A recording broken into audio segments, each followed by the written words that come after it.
guys, it's me, Ruowen Huang. Why are we doing 2 episodes today? Because I have some free time in my hand. So anyway, before I start, let me introduce myself.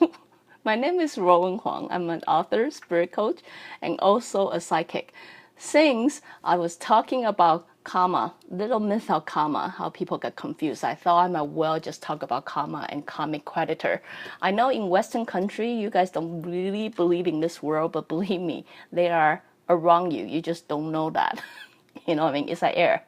You breathe in, breathe out every day. You just don't know it's there, right? So in Asia, logic or understanding, there's always a karmic creditor. Karmic creditor come with so many different forms. It can be an actual living person, or it can be a ghost that's always following everywhere you go, right? That create misery in your life or create luck in your life, whatever it is, right?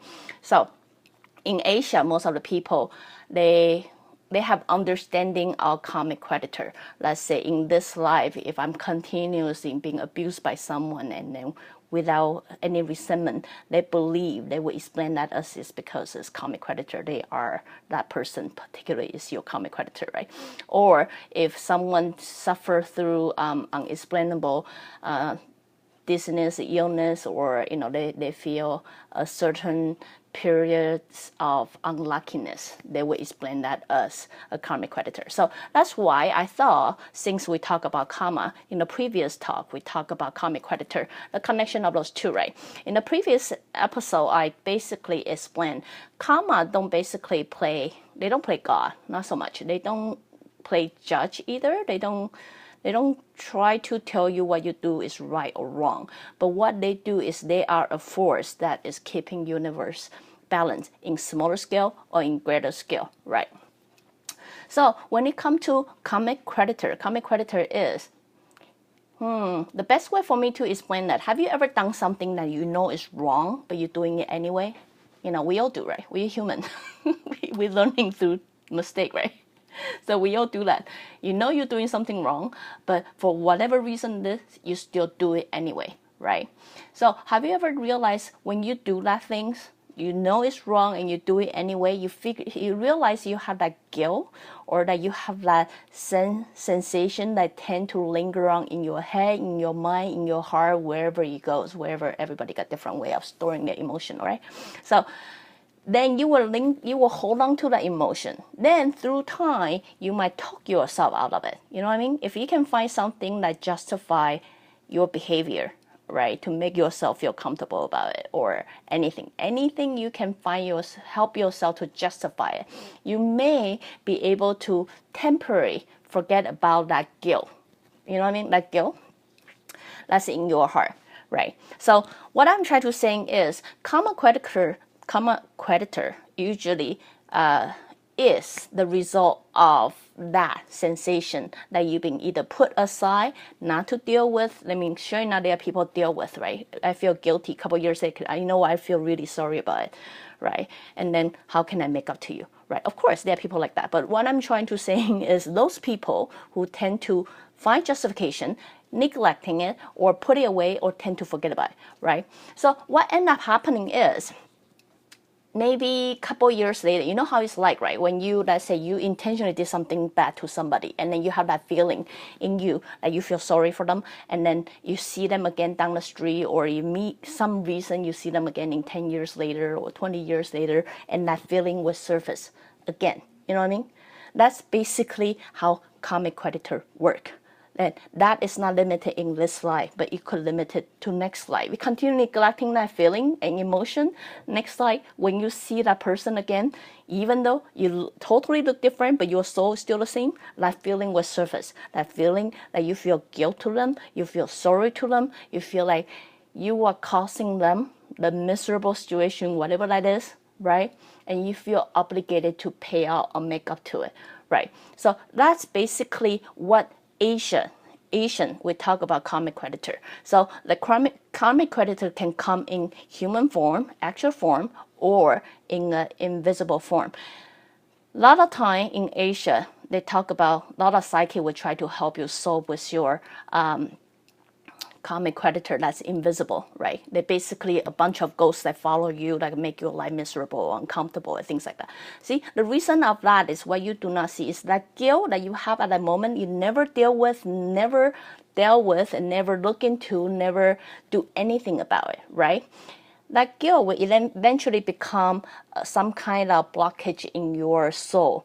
That is, you might come to a light, you feel like, I want something better, but deep down you feel like you don't deserve something better. You know what I mean? Because you have done certain bad thing to someone else, right? So that become what I explained to you in the previous long ago about karmic creditor, right?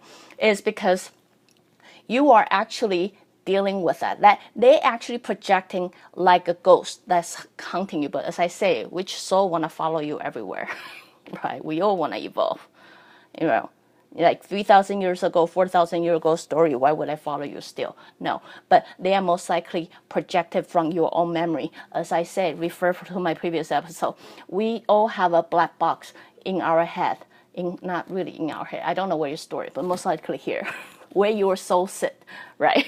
So you record every incident, every conversation, every scenario that you ever had as a soul, not just you, but as a soul, right? So that's why when you're dealing with someone or when you are handling something, those karmic creditor, you will simply react without even know why you react to that person in that certain way, because that sensation was so embedded in your soul.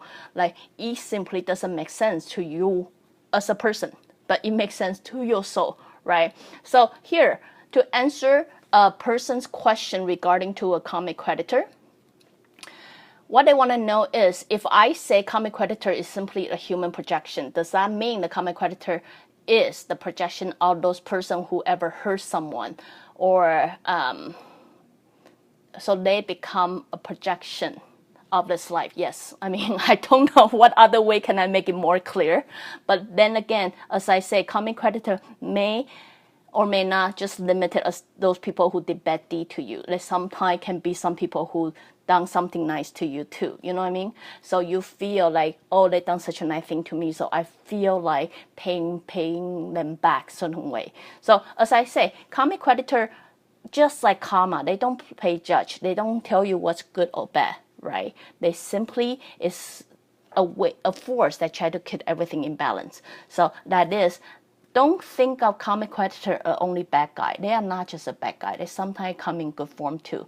So again, back to what my previous anyway, sorry about that. So if you guys want so much, always check in with yourself, check in with your own intention, check in with your action.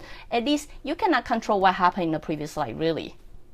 But hey, you can make decision from this point forward. So just start checking in with yourself and make sure you are truthful to yourself. Unlikely you will fall into, the victim of karma. You unlikely would become anybody's karmic creditor. Well, you couldn't help, but because if they feel sorry to you, they feel sorry to you. So, but you will unlikely make anybody become your karmic creditor. So anyway, again, if you like what I'm doing, you can always join me live on Facebook or go to subscribe my YouTube channel or my website, ruowenhuang.com. Till then, I see you guys next time. Bye.